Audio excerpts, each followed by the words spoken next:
All right, here we got Christmas at the farm, and we got Heiden Century Farms here with their sausages and their meats. So we're gonna check those out, tag them, so you can check them out online as well. All right, the Metz's Hart-Land Creamery. Look at all of these cheese options. We're at Christmas on the farm. We got, let's see, cheddar cheese, red wine, which we're gonna be trying later this year for sure. We got caraway, tomato, basil. Look at all of these options that we've got here. And we got the pepper cheddar cheese, again for William and those spicy cheeses. We got a brand new Colby that we're going to be checking out at home here probably this week in Cheeses with Jesus. And then we've got some regular cheddar. The apple pie we've already had at home, but you haven't had that yet.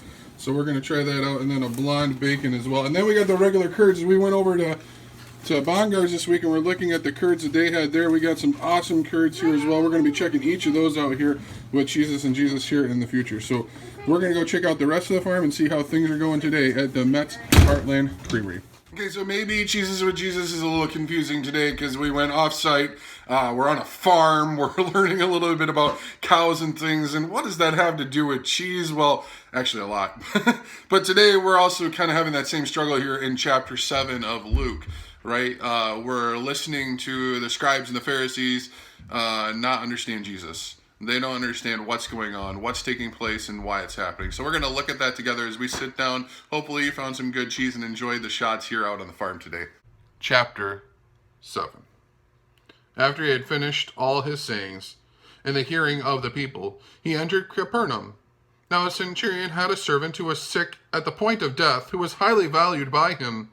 And when the centurion heard about Jesus, he sent to him elders of the Jews, asking him to come and heal his servant. And when they came to Jesus, they pleaded with him earnestly, saying, "He is worthy to have you do this for him, for he loves our nation, and he is the one who built us our synagogue." And Jesus went with them. And when he was not that far from the house, the centurion sent his friends, saying to him, "Lord, do not trouble yourself, for I am not worthy to have you come under my roof. Therefore, I did not presume to come to you. But say the word, and let my servant be healed. For I too am a man set under authority, with soldiers under me, and I say to one, 'Go,' and he goes. And I say to the other, 'Come,' and he comes. And to my servant, 'Do this,' and he does it." When Jesus heard these things, he marveled at him, and turning to the crowd that followed him, he said, "I tell you, not even in Israel have I found such faith." And when those had been sent and returned to the house, they found the servant well. "Come and follow me," Jesus said to his disciples, and boy, are they. They're following him wherever he goes, and we're seeing the crowd get bigger and bigger as it's following him along. And then all of a sudden we run into this centurion, and we know the centurion's not a Jew. And as he has this interaction with Jesus, Jesus says, "Not even in all of Judea or Jerusalem have I found one with such faith."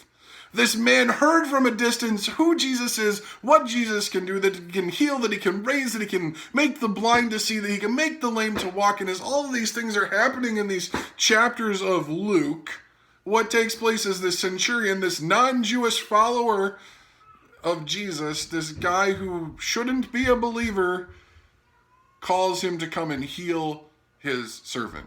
And he doesn't even come out to Jesus. He doesn't even bring the man there. He doesn't lower him from a mat like our friends did in a couple chapters ago. No, what this man does is this man comes forward and he says, "Hey, Jesus, I know you can heal him. I don't want to bother you by having you come all the way to my house, so please, just heal him from where you're at." And Jesus says, "Wow, what a faith.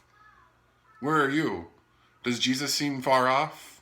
Are you trying to follow him closely? And in the midst of all of that, have you lost that strong faith in knowing that Jesus is going to make it good? Jesus is going to make it well. No matter what you're facing, God's got it." Now soon afterward, he went to the town called Nain, and his disciples and a great crowd went with him. And he drew near to the gate of the town, and behold, a man who had died was being carried out, and the only son of his mother, and she was a widow, and a considerable crowd from the town was with her. And when the Lord saw her, he had compassion on her, and said to her, "Do not weep." Then he came up and touched, and the buyer of the bearers stood still. And he said, "Young man, I say to you, arise. And the dead man sat up and began to speak, and Jesus gave him to his mother. Fear seized all of them, and they glorified God, saying, a great prophet has risen among us, and God has visited his people. And this report about him spread throughout the whole Judea and around the surrounding country.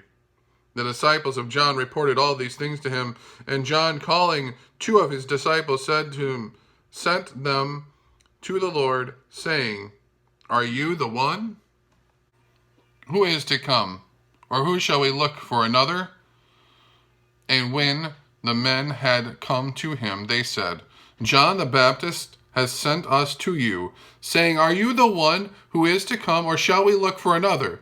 In that hour he healed many people of diseases, of plagues, and evil spirits, and on many who were blind he bestowed sight.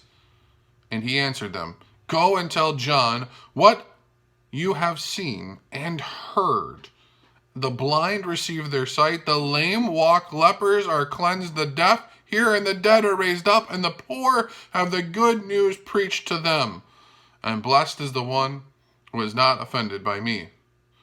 When John's messengers had gone, Jesus began to speak to the crowds concerning John. What did you go out in the wilderness to see? A reed shaken by the wind? What then did you go out to see? A man dressed in soft clothing? Behold, those who are dressed in splendid clothing live in luxury, are kings in courts. What then did you go out to see? A prophet? Yes, I tell you, and more than a prophet. This is he of whom it is written, behold, I send my messenger before your face, who will prepare your way before you. I tell you, among those born of women, none is greater than John. Yet the one who is least in the kingdom of God is greater than he. And when all the people heard this, and the tax collectors too, they declared, God is just, having been baptized with the baptism of John. But the Pharisees and the lawyers rejected the purpose of God for themselves, not having been baptized by him. To what then shall I compare the people of this generation? And what are they like? They are like children sitting in the marketplace and calling to one another. We played the flute for you, and you did not dance. We sang a dirge, and you did not weep. For the John the Baptist has come, eating no bread and drinking no wine, and you say, he has a demon? The Son of Man has come eating and drinking, and you say, look at him, a glutton, a drunkard, a friend of tax collectors and sinners. Yet wisdom is justified by all her children. The one of the Pharisees asked him to eat with him. And he went into the Pharisee's house and took his place at the table, and behold, a woman of the city who was a sinner, when she learned that he was reclined at table in the Pharisee's house, brought an alabaster flask of ointment, and standing behind him at his feet, weeping, she began to wet his feet with her tears, and wiped them with her hair of her head, and kissed his feet, and anointed them with the ointment.